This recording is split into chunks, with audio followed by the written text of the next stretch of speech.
Good morning again, everyone.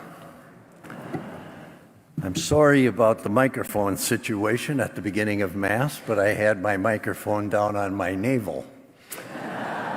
And it's not very effective there. Today, this 15th Sunday of Ordinary Time, we get to experience this parable of the Good Samaritan. And it's such a rich story. It really is. This Jewish scholar, who is identified in this particular gospel as a lawyer, asked Jesus how he could inherit the kingdom of heaven and eternal life. And he himself, after Jesus queried him, he said, isn't it by loving God and loving your neighbor as yourself? And Jesus said, that's true. But this Jewish scholar, this lawyer, he had an interesting way of looking at who his neighbor was. He had a very narrow understanding of who his neighbor was.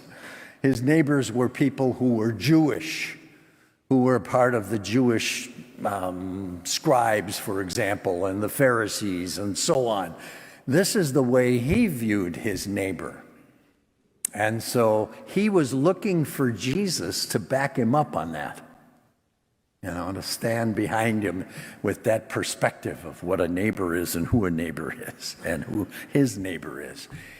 And Jesus, this guy then comes up and he says, well, who is my neighbor? But he's looking for Jesus, as I say, to back him up on this, the way he understood it. And Jesus is just chomping at the bit. He can't wait to talk and respond to this guy.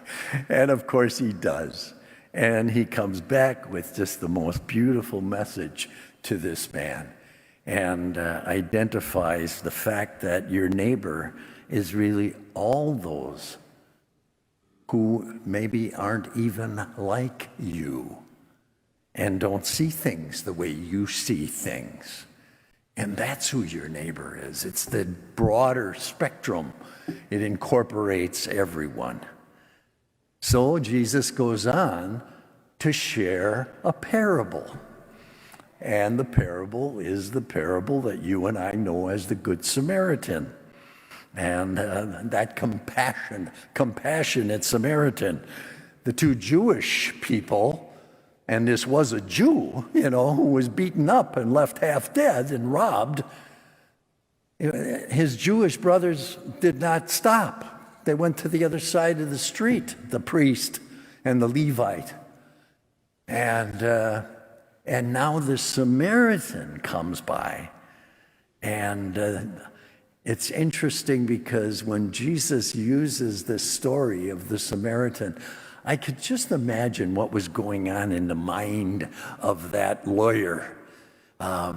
Because when you talk about a good Samaritan to a Jew, there was no such thing.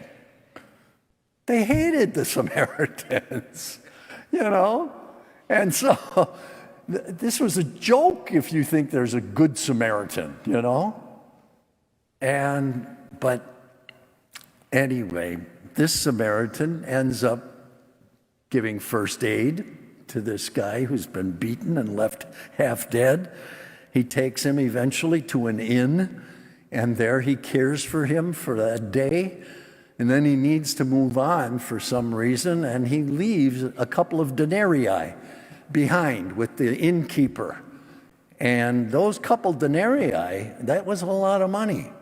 That would have been room and board in an inn for maybe 30 days, up to 30 days or so. And yet he says, if there's still further compensation that you need, when I come back, I'll reimburse you.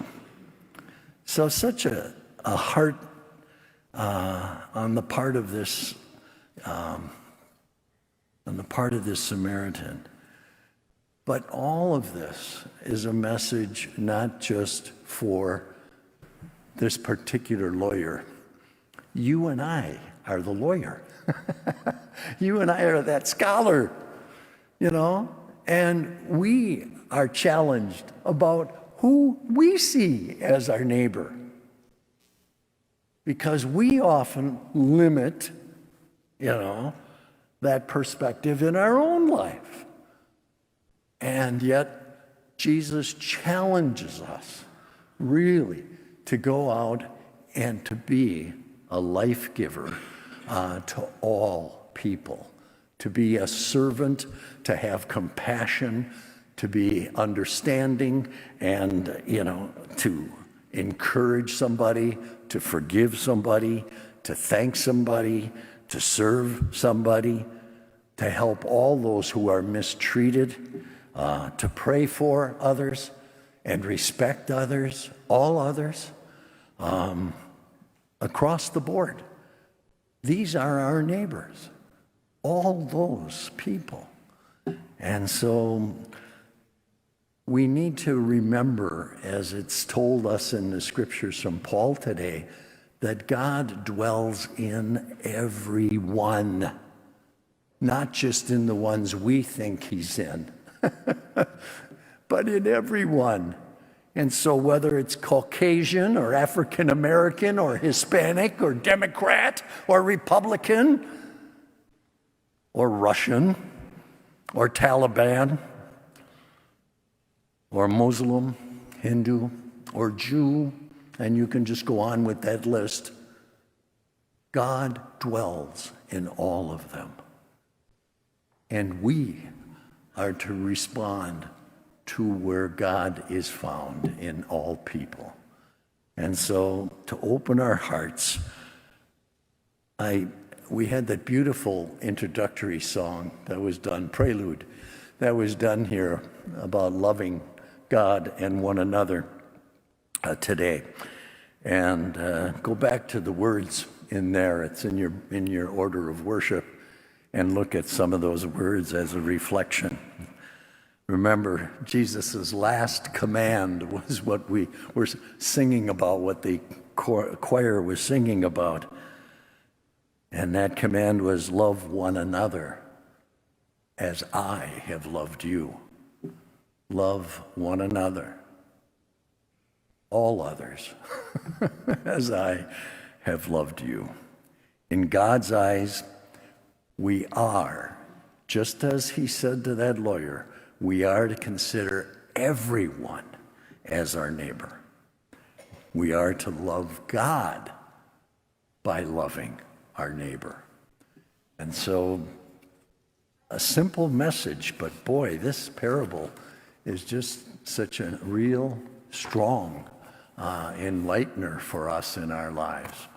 So let's think about these things and employ them in our own life and examine our conscience a little bit, just as that lawyer was left to examine his conscience on just who our neighbor is and who we consider our neighbor, and to understand that we better broaden that and expand it, as Jesus was trying to do with this story, with this parable.